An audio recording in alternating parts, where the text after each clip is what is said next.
आज म तपाईलाई आफ्नो नामको .com.np डोमेन फ्रीमा कसरी लिन सकिन्छ भनेर भन्दै छु। सो तपाई पनि यदि आफ्नो प्रोफाइल अर पर्सनल ब्लगका लागि डोमेन खोज्दै हुनुहुन्छ भने .com.np एउटा भरपर्दो अप्सन हो, किनभने यसको लागि तपाईले कुनै चार्ज दिनु पर्दैन। तर अरु डोमेन लिए बापत तपाईले प्रत्येक वर्ष त्यसको रिन्यु चार्ज तिरिराख्नु पर्छ। एनीवेज डोमेन लिनका लागि तपाईलाई आफ्नो नागरिकताको डिजिटल कपी चाहिन्छ। सो नागरिकतालाई स्क्रिनमा देखाए अनुसार यसरी मिलाएर राखिहाल्नुस्। अब डोमेन लिने प्रक्रियातिर लागौ है त। र त्यसका लागि तपाई register.com.np भन्ने यो वेबसाइटमा जानुहोस्। अब त्यहाँ तपाईले आफूले लिन लागेको डोमेन नेम अवेलेबल छ कि छैन भनेर हेर्न सक्नुहुन्छ। जस्तै मैले यहाँ ललिता घिमिरे भनेर राखे र सर्च गरेर हेर्दा मेरो नामको डोमेन यहाँ अवेलेबल रहेछ। तर यदि तपाईको नामको डोमेन अवेलेबल छैन भने थर र नामलाई अगाडि पछाडि अथवा नामलाई छोटो गरेर पनि राख्न सक्नुहुन्छ। तर कुनै कम्पनीको नाम जस्तै नेपाल खबर भनेर त्यस्तो राख्न चाहिँ मिल्दैन है।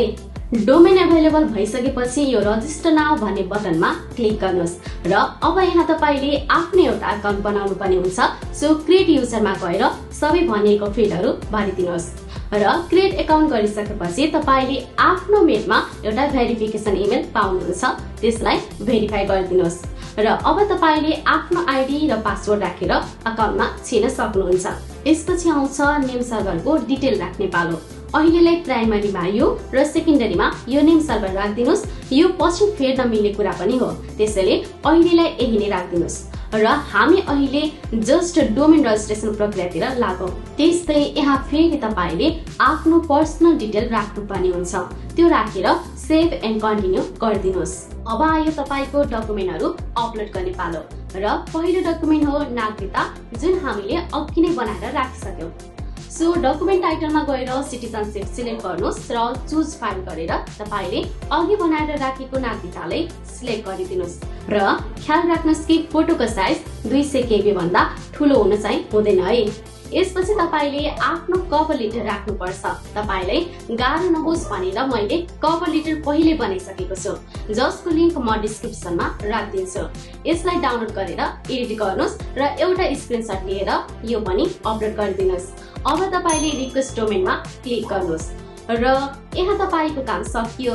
यसपछि कम्पनीले तपाईले राखेको डिटेल सही छ वा छैन भनेर चेक गर्छ र सबै कुरा मिलेको खण्डमा डोमेनलाई एक्टिभ गरिदिन्छ।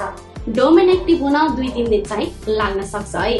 यसको जानकारी तपाईको मेलमा नै आउँछ अथवा यहाँ एक्टिभ डोमेन भन्ने सेक्सनमा तपाईको डोमेन देखाएको छ भने काम पूरा भयो भनेर बुझ्दा हुन्छ।